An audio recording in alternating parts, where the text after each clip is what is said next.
Good morning, good afternoon, wherever you may be in the world. We'll be going over the discussion that we were assigned this week, which is discussion 6. With such a momentum that the Reformers had after the Middle Ages came to a close, the Protestant mission grew to a raving flame of the need to share the gospel. With the gates of different continents opening, these opportunities amounted to more of an obligation to share the gospel with native people around the world. Not only in North America and South America, where the Catholics were making grand strides, but as well as Asia and India, where we'll see these Protestant movements being known and being introduced to these cultures. Winning the world for Christ was truly the end state for so many of these Protestant movements. It certainly was the target for William Carey, a shoemaker from an English village that dedicated himself to sharing the gospel to distant people. Pioneering modern missions would be a contest unlike other, as the Catholic faith had made grand strides, as I mentioned before, with the Spanish and Portuguese. Christopher Columbus, as we all know, discovered the New World, and so then introduced the Catholic faith to what is now Mexico, South and North America.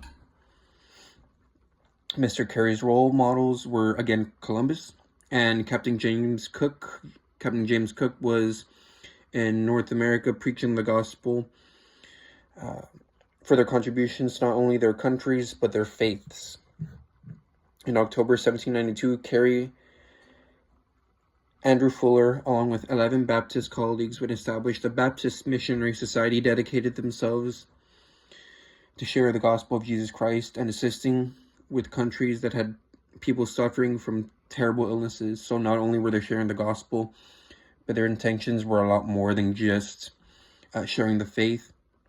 Sharing the faith was the most important aspect of what they were trying to do and in their attempts, but they were healing people, and they were,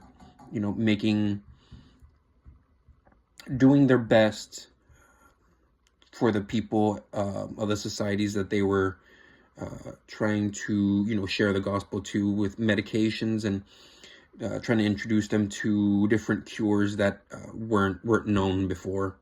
What inspired missionaries like Carey was the verse that at the name of Jesus, every knee should bow in heaven and on earth and under the earth, and every tongue acknowledge that Jesus Christ is Lord, to the glory of God the Father. This verse is in Philippians 2:10-11. Now, to preach the gospel to other cultures, one had to learn their ways to better associate their teachings to them. They could relate and feed the Spirit more effectively once they were so accepted by the people of the other origin. This movement was purely evangelical in nature.